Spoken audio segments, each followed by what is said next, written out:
Hi guys, Alan from Create Your Abundance. So in the previous videos we were looking at effective ways to create permanent and lasting change in our lives.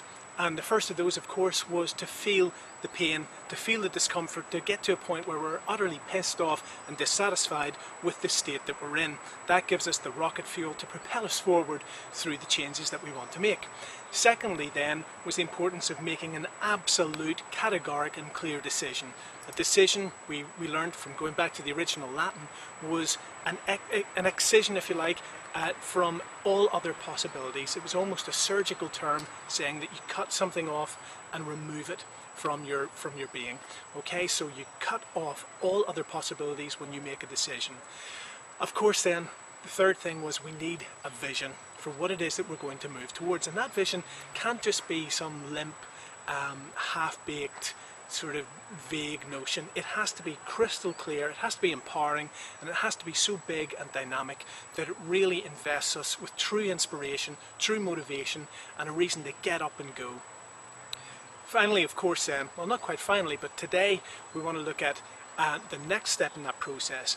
And it's all very well, you know, getting dissatisfied, making a decision, having a vision, but in order to get to that place that the vision draws us to, that compelling vision almost magnetically drawing us, we need to have a strategy. It's you know, you don't go into the woods without a map, and our strategy needs to be informed, it needs to be clear, and it needs to be measurable. Okay, so say for example we were going to learn how to become a marathon runner.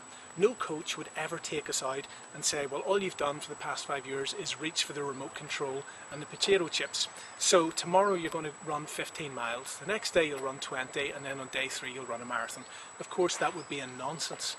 So what happens is that we build up our strength, we build up our ability through small, regular increments. And each time we're pushing outside of our comfort zone. So the very first time, in the instance of becoming fit and running, we might say, well, I've never got off the sofa for 2 years, so I'm going to walk around the block twice. Okay, and that might feel like you've done a marathon. Okay, the next couple of days, you know, you're going to go for a mile's walk, and you do that, you build it up.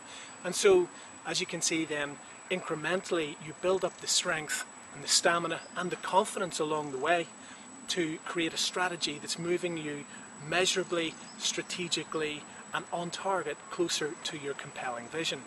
It's very, very important that we don't set ourselves up for disappointment, because, you know, if we set our goals far too far ahead, far too high, that's all fine, but if we don't manage how we get there, we're setting ourselves up for disappointment, and we'll possibly fall back into those old disempowering routines of saying, well, I told you it doesn't work for me, or I'm not good enough, or I can't do it, and so on and so forth. So our goals, once again, our strategy has to be measurable, it has to be challenging, and it has to be on target.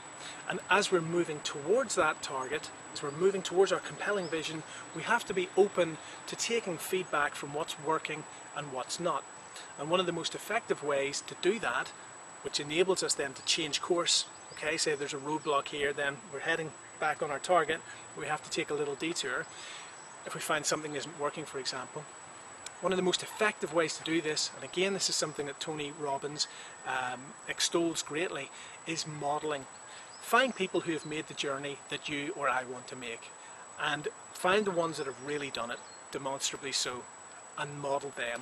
Listen to them, listen to their beliefs, listen to their practices, do what they did. Don't reinvent the wheel. If somebody's made that journey, go to them as a guide and say, look, would you be kind enough to share with me the techniques, the practices, the thoughts, the beliefs, the self-dialogue that got you to where you're at, okay?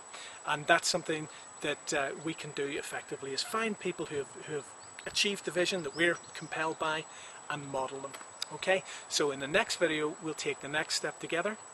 I look forward to seeing you then. Please thumbs up, comment, share and subscribe. And if you're interested in sharing your passion, insight, humour and wisdom through blogging, then click on the link below. Be happy, be well.